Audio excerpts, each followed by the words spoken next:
சம்புவராயர்கள் காடவராயர்கள் என்ற அரசர்கள் என்ற சிற்றரசர்கள் தமிழ்நாட்டில் இருந்திருக்காங்க. அவர்களுடைய வீரம் என்பது எப்படி ஒரு முகலாய பேரரசு ஹைதராபாத் வரைக்கும் வந்திருக்காங்க, ஆனால் தமிழ்நாட்டுக்குள்ளே வர முடியல.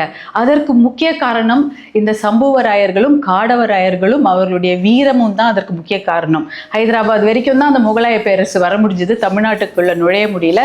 அதற்கு காரணம் இவர்களுடைய வீரம். அந்த வீரத்தை இந்த படம் திரௌபதி 2 இந்த படம் பதிவு செய்திருக்கிறது.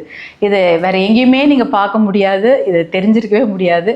அதை பதிவு செய்த இயக்குனர் மோகன்ஜி அவர்களுக்கு என்னுடைய மனமார்ந்த வாழ்த்துக்களை நான் தெரிவித்துக் கொள்கிறேன். அதே போல் எப்பயுமே அவருடைய திரைப்படங்களில் பெண்களுக்கு ஒரு முக்கியத்துவம் இருக்கும்.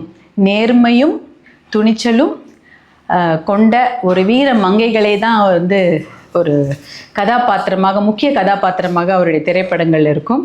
அதே தொடர்ச்சியாக இந்த திரௌபதி 2 ஒரு நேர்மையான ஒரு ராணி, அதே போல் வீரம் செறிந்த ஒரு ராணி. அது ரொம்ப தேவை இல்லையா? இன்றைக்கி வீரம் என்பது அப்படியே மறைஞ்சிக்கிட்டே கலை அப்படின்னாலே பாட்டு, நடனம், இசை இது மட்டும்தான் இன்றைக்கி கலையாக இருக்குது. வீரம் என்பது கலைன்ற இதுலேயே வரமாட்டேங்குது. வீரமான ஒரு விஷயங்களுக்கு இன்றைக்கி மிகப்பெரிய ஒரு வெற்றிடம் இருக்கிறது. அந்த வீரத்தையும் நேர்மையையும் கொண்ட ஒரு துணிவான ஒரு பெண் தான் திரௌபதி. நெருப்பிலிருந்து பிறந்த அந்த திரௌபதி எப்படி நெருப்பாகவே வாழ்ந்து மறையிறாங்க அப்படின்றது தான் இந்த கதைக்களம்.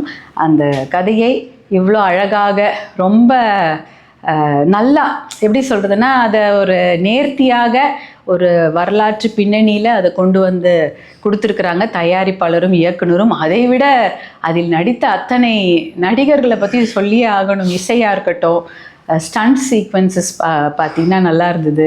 நடனமும் புதுவிதமாக இருந்தது. நடன அமைப்பு, பாடல் காட்சிகள், இசை, அப்புறம் வேகமாக போயிடுச்சு. எடிட்டிங்கில் பார்த்தோன்னா டக்கு டக்குன்னு கோர்வையாகவும் இருந்தது, அதே சமயம் நமக்கு புரிகிற மாதிரி இருந்தது.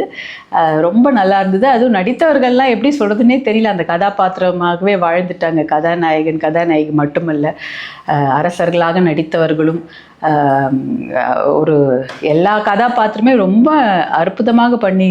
அற்புதமாக அவங்க நடிப்பை வெளிப்படுத்தியிருந்தாங்க.